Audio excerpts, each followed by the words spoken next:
Florence Bénichou, bonjour. Bonjour Yves. Merci d'être avec nous aujourd'hui. Vous êtes notre spécialiste prévention santé. J'aimerais qu'on parle tout de suite de la convergence de la prévention santé, santé environnementale, santé également publique et la santé au travail. Quels sont les principaux critères de cette vision-là?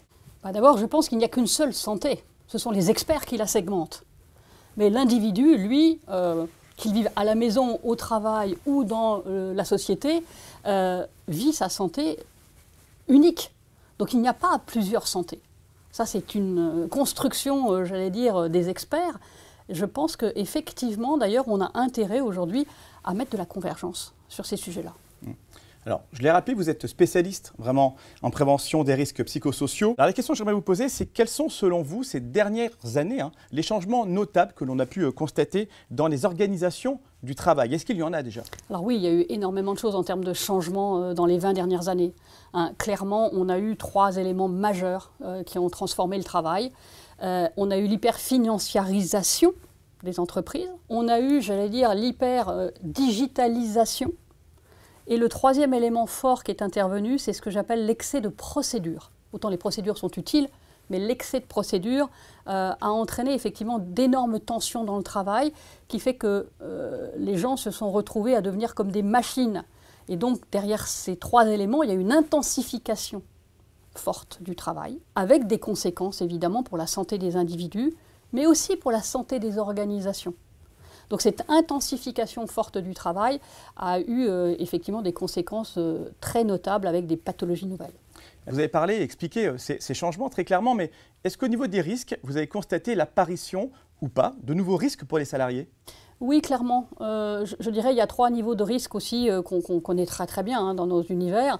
Il y a ce qu'on appelle les pathologies mentales, ce que je dirais vraiment ce qui touche à la santé mentale. Il y a toute l'émergence des violences au travail. Et puis, il y a tout ce qui est les nouvelles pathologies de la santé physique. Donc, sur les pathologies de santé mentale, on a évidemment eu des anxiétés fortes aujourd'hui, parce qu'il faut être de plus en plus efficace au travail, avec cette intensification. Et ça entraîne de l'anxiété, du stress chronique. Ça va jusqu'à un épuisement physique et même jusqu'à un épuisement émotionnel. Et là, on va toucher aux pathologies du fameux burn-out. Mais on n'a pas que le burn-out aujourd'hui. On a des nouvelles pathologies telles que le bore-out, le brown-out. Voilà, tous ces éléments autour aujourd'hui de la pathologie de la santé mentale qui sont des pathologies dues aux conditions de travail, qui sont énormes. Alors on a toujours des dépressions, on a malheureusement encore des suicides au travail. On en parle beaucoup moins, mais il y en a encore, je vous assure. On en traite encore là en ce moment. Ça, c'est le premier point. Le deuxième point, c'est vraiment les violences. J'insiste sur les violences parce que la société est devenue beaucoup plus violente et on retrouve ça à la fois justement dans la vie de la société, mais aussi à la maison et aussi, j'allais dire, dans les entreprises. Et enfin, le 3e élément, c'est vraiment les pathologies physiques. Qu'est-ce qu'on retrouve? On voit une montée depuis 20 ans des troubles musculo-squelettiques. On entend beaucoup parler de ces sujets-là. Première cause de maladies professionnelles en France, les TMS. On voit apparaître aussi des maladies qu'on ne voyait pas avant, qui sont des maladies cardiovasculaires précoces. Les accidents vasculaires cérébraux, chez des hommes ou des femmes jeunes, entre 45 et 55 ans.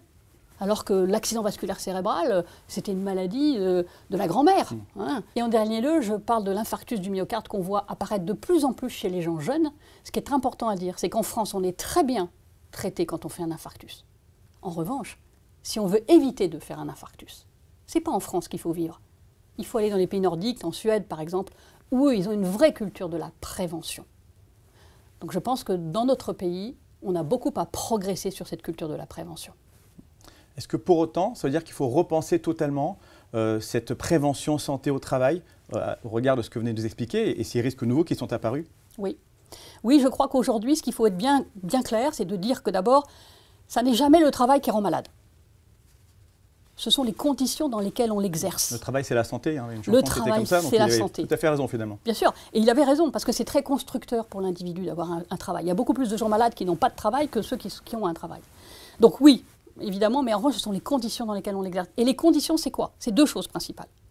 C'est l'organisation du travail et c'est la qualité du management. Aujourd'hui, les 2 vraies causes principales des problématiques de santé au travail, c'est effectivement les tensions fortes au travail dues à une mauvaise organisation.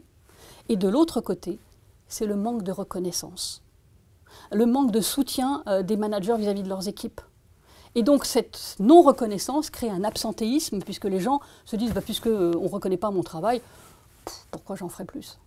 Alors pour être très concret, au final, selon vous, quelle est la première piste que l'on doit avoir pour mettre en place cette vision justement dont vous nous parlez? Alors clairement, ma première piste, c'est d'abord du dialogue. Ça peut vous paraître étrange, ce n'est pas un outil de médecin, le dialogue, quoique. Le dialogue est essentiel, à tous les niveaux. Le dialogue à la maison, déjà. Commencer par parler à la maison, voilà, de santé, d'hygiène de vie, mais surtout de parler et de pouvoir confronter des points de vue. Il y avait un linguiste qui disait tout récemment qu'en fait les jeunes ont de moins en moins de vocabulaire. Donc c'est ça qui crée la violence, puisqu'on ne peut plus arriver à se parler, on ne se comprend pas. Donc ça c'est à la maison. Au travail aussi, mettre plus de dialogue dans les organisations, pas que du dialogue social, hein, mais du dialogue avec son manager dans ses équipes, c'est très important. Et enfin je pense que mettre du dialogue aussi avec les politiques, c'est très essentiel. Donc à ces trois niveaux-là, pour moi, sont des éléments clairs. Et en ce qui concerne la Covid, est-ce que selon vous, ça a changé la donne aujourd'hui dans le monde de la prévention au travail, par exemple? Vous voyez comment ce virus s'est intégré dans toutes nos vies. Et là, que ce soit dans la vie personnelle, dans la vie professionnelle et dans la vie de la cité. Regardez à quel point il a arrêté nos vies. Donc c'est bien qu'il y a une seule santé, qu'il faut avoir une vision globale et mettre en place une vraie prévention globale, holistique, systémique. Florence Bénichou, je vous remercie infiniment d'avoir été notre invitée. Je rappelle que vous êtes la cofondatrice et dirigeante du cabinet de conseil Better Human. À très bientôt. Merci beaucoup.